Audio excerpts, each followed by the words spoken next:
या रंजिश इन वक्त उनके ख़त्म करणो पवंदो त जीअं पाण सभ खां बहितर चङो मुस्तक़बिल जो फ़ैसिलो करण लाइ पंहिंजे उम्मीदवार खे भरपूर तरीक़े सां कामयाब करिया।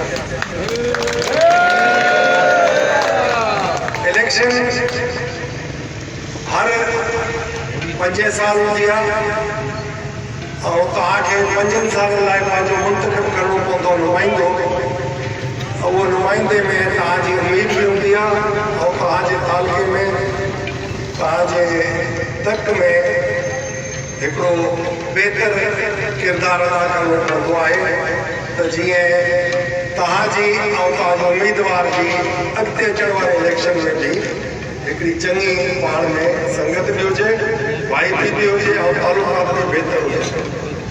त हाणे उम्मीदवार असां कोशिशि कयूं था त मटाए तव्हांखे इस्माइल शाह ॾींदासीं,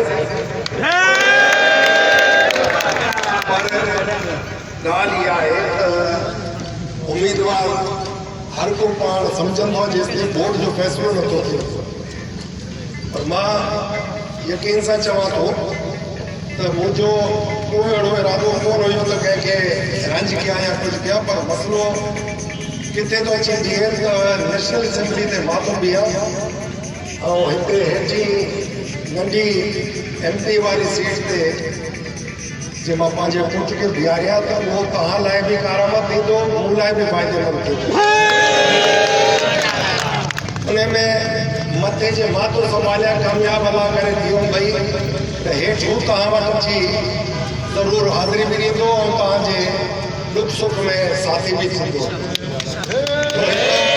अहिड़ो मंसूबो थी वञे त जंहिंमें तव्हांखे तकलीफ़ भी घटि थिए ऐं जेके बि हितां खां मौज़िज़ आहिनि सभु क़ाबिल एतिरा मौज़िज़ आहियो, पर तव्हांखे तकलीफ़ भी घटि थिए त कंहिं क़िस्म सां बि इहो तव्हां न चई सघियो त बर वक़्तु असांखे जेकी ज़रूरत हुई उन हिमायत खे तव्हांजी असां हासिल न करे सघियासीं। जाइ बुनियादी आहे, उन्हनि जो तहफ़ुज़ असांखे करिणो आहे ऐं बाक़ी अलाह ताला जी तरफ़ां जेको लिखियलु आहे उहो टरी नथो सघे।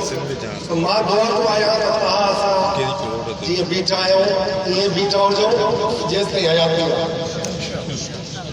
नंढियूं सनियूं ग़लतियूं हर माण्हू कंदो आहे, पर दरगुज़र बि करणु खपे ऐं दरगुज़र जे न बि कंदो तॾहिं बि वास्तो नथो छिकी सघे।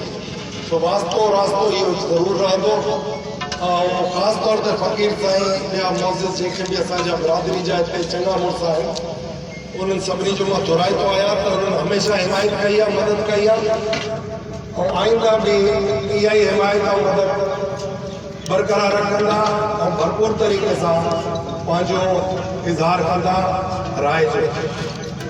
इहो मुख़्तसिर मां हाणे चवंदुसि छो त जॾहिं टिकटूं थी वेंदियूं त पोइ बाक़ाइदा तव्हांजे ॻोठनि में यूनियन काउंसिलनि में ऐं तालुके में प्रोग्राम थींदा। उन्हनि प्रोग्रामनि खां पोइ इलेक्शन थींदो ऐं इंशाअल्लाह इलेक्शन में तव्हां पंहिंजो किरदारु अदा कंदो, पोइ तव्हांजो मुंतखिब नुमाइंदो उहो पंहिंजो किरदारु अदा कंदो। तव्हां सभिनी दोस्तनि जी मौज़िज़नि जी नेक बरतनि जी वॾी महिरबानी। अलाह तव्हांखे आबाद रखे, ख़ुशि रखे। मुस्तक़बिल इंशाअल्लाह तव्हांजो ई आहे और बहितर मुस्तक़बिल तव्हांजे ॿारनि लाइ जे करिणो आहे त गॾिजी पाण ॿेली थियूं ऐं गॾु हर विख वधायो जंहिंमें कामयाबी तव्हांजी वॾी महिरबानी। पाकिस्तान ज़िंदाबाद, तव्हां सभु बि ज़िंदाबाद। अल्लाह हाफ़िज़।